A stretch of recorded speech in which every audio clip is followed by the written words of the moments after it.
Hello friends, ఈరోజు నేను మీకు చెప్పబోయే కథ సాధారణ కథ కాదు. ఇది వినేటప్పుడు మీ ఒళ్ళు గగుర్పొడిచేలా చేసే, మనసును కలిచివేసే భయానకమైన నిజ సంఘటన. ర్యాగింగ్ అనే పేరుతో జరిగిన క్రూరత్వం ఒక జీవితాన్ని ఎలా ముక్కలు చేసిందో, చివరికి ఎలా విషాదంగా ముగిసిందో ఈ కథ చెబుతుంది. కాబట్టి చివరి వరకు వినండి, ఎందుకంటే ప్రతి మలుపులోనూ ఈ కథ మరింత భయంకరంగా మారుతుంది. ఈ సంఘటన పూణేలో జరిగింది. అక్కడొక పెద్ద ప్రసిద్ధ కళాశాల క్యాంపస్ ఉంది. అదే క్యాంపస్లో మెడికల్, ఫార్మసీ, ఇంజనీరింగ్ కాలేజీలున్నాయి. 3 విభాగాలు ఉన్నా వారి మధ్య పెద్దగా కలయిక ఉండేది కాదు.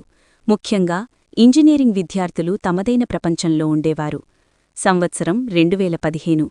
అప్పట్లో ర్యాగింగ్ చాలా తక్కువగా ఉండేది, కాని అది పూర్తిగా ఆగలేదు. ఈ కథలో ప్రధాన పాత్రధారి ప్రణీత్. మధ్యప్రదేశ్ నుంచి వచ్చిన అమాయకమైన మొదటి సంవత్సరం ఇంజనీరింగ్ విద్యార్థి. మంచి స్నేహితులు దొరికారు. చదువులో బాగుండేవాడు. అతని స్నేహితుడు నితిన్ అతనికి ప్రాణసమానుడు. ఒకరోజు కాలేజీ బస్సులో ప్రయాణిస్తుండగా అకస్మాత్తుగా బైక్పై ఒక ఫార్మసీ సీనియర్ బస్సు పక్కన వచ్చి కిటికీ దగ్గర కూర్చున్న ప్రణీత్ను అసభ్యంగా తిట్టడం మొదలుపెట్టాడు. ఎలాంటి కారణం లేకుండా అవమానించాడు. మొత్తం బస్సు ముందు అతన్ని దూషించాడు. అతని పేరు అసీం. బస్సు కదిలినా అసీం బైక్పై వెంబడిస్తూనే ఉన్నాడు. చివరకు ప్రణీత్ తన స్టాప్లో దిగగానే అసీం అక్కడే ఉన్నాడు. అతనితో పాటు స్థానిక గ్యాంగ్ ప్రభావం ఉన్న ముకుంద్ కూడా ఉన్నాడు. ప్రణీత్ ఏమీ మాట్లాడలేకపోయాడు. భయంతో నిశ్శబ్దంగా నిలబడ్డాడు. అసీం అతన్ని అందరి ముందు తీవ్రంగా కొట్టాడు. రక్తం కారెంతగా కొట్టాడు. అంతటితో ఆగకుండా, ఈ రోజునుంచి కాలేజీలో నా ముందు తలవంచుకుని నడువు, లేకపోతే నీ కళ్లే పోతాయి, నీ ఇంట్లోకి వచ్చి మరీ కొడతాను అని బెదిరించి వెళ్ళిపోయాడు. ఆ రోజు ప్రణీత్ ఆత్మగౌరవం పూర్తిగా విరిగిపోయింది. మరుసటి రోజు కాలేజీక్కూడా వెళ్లలేదు. కొన్ని రోజుల తర్వాత తిరిగి వచ్చినా అసీంను చూస్తేనే తలవంచుకునేవాడు. అసీం మాత్రం ఎప్పుడూ అతన్ని అవమానిస్తూనే ఉండేవాడు. తర్వాత 4వ సంవత్సరం ఇంజనీరింగ్ విద్యార్థులు జోక్యం చేసుకుని ఫార్మసీ సీనియర్లతో మాట్లాడి రాజీ కుదిర్చారు. గొడవ ఆగిపోయింది. కాలక్రమంలో అసీం, ప్రణీత్ కూడా మెల్లగా మాట్లాడుకోవడం మొదలుపెట్టారు. కాలం గడిచింది. 2019లో ఇద్దరూ గ్రాడ్యుయేట్ అయ్యారు. ఇక్కడ్నించే అసలు భయానక అధ్యాయం మొదలైంది. అసీం అనారోగ్యంగా మారడం మొదలైంది. మొదట రాత్రి 11 తర్వాత అతనికి వింత డప్పుల శబ్దాలు వినిపించేవి, కాని బయట ఎవరూ ఉండేవారు కాదు. తర్వాత అతనికి భయంకరమైన దృశ్యాలు కనిపించేవి.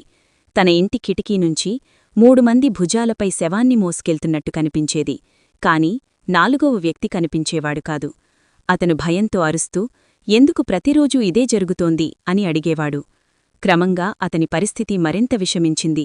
తన కుటుంబ సభ్యుల ముఖాల్లో దెయ్యాలు కనిపించేవి. ఆహారం కుళ్ళిపోయినట్టుగా కనిపించేది. నీటిలో రక్తం కనిపించేది. తన గది ఒక సమాధిలా అనిపించేది. అతను గోడలకు తల కొట్టుకునేవాడు. చివరికి ఆకలితో బొద్దింకలు, బల్లులను పట్టుకునే స్థాయికి వచ్చాడు. కుటుంబం భయపడిపోయింది. అతన్ని గ్రామంలోని అమ్మమ్మ ఇంటికి పంపారు. కాని 3 రోజుల తర్వాత అసీం మరణవార్త వచ్చింది. అతను రాత్రి అరుస్తూ పైగదిలో వస్తువులు విసిరేశాడు. తలకు గాయమయింది. డాక్టర్ అతన్ని అమ్మమ్మ గదిలో పడుకోమన్నాడు. అర్ధరాత్రి అతను అకస్మాత్తుగా లేచి ఇంటినుంచి బయటకు పారిపోయాడు. గ్రామమంతా వెతికారు. చివరికి అతను శ్మశానంలో చనిపోయి కనిపించాడు. డాక్టర్లు గుండెపోటు అన్నారు, కాని నిజం అంత సులభం కాదు. కొన్ని సంవత్సరాల తర్వాత ఒక పీర్బాబా వారింటికి వచ్చి, మీ కుమారుడు బలవంతంగా ఈ లోకం నుంచి పంపబడ్డాడు, ఎవరో అతనిపై భయంకరమైన పగ తీర్చుకున్నారు అన్నాడు. అప్పుడు అసీం అన్నయ్యకు మొత్తం కథ అర్థమైంది. ఇది ప్రణీత్ లేదా అతని కుటుంబం చేసిన పగ కావచ్చు అని అతనికనిపించింది. కాని ఆధారాలు లేవు. ఫిర్యాదు చేయడానికి మార్గం లేదు. ఇదే ఈ భయానక కథ సారాంశం. ఫ్రెండ్స్, ర్యాగింగ్ సరదా కాదు, అవమానం కాదు, అది ఒక మనిషి జీవితాన్ని నాశనం చేయగల ఆయుధం. మీరు ఎవరినీ వేధించకండి, అవమానించకండి, ఎందుకంటే దాని పరిణామాలు ఊహించలేనంత భయంకరంగా ఉండవచ్చు. ఈ కథ మీకు నచ్చితే వీడియోను లైక్ చేయండి, ఛానల్ను సబ్స్క్రైబ్ చేయండి, బెల్ ఐకాన్ నొక్కి ఆల్ సెలెక్ట్ చేయండి. మీ దగ్గర కూడా ఇలాంటి నిజకథ ఉంటే కామెంట్స్లో చెప్పండి, లేదా ఇన్స్టాగ్రామ్లో మెసేజ్ చేయండి. మళ్ళీ మరో భయంకరమైన కథతో కలుద్దాం. అంతవరకు జాగ్రత్తగా ఉండండి.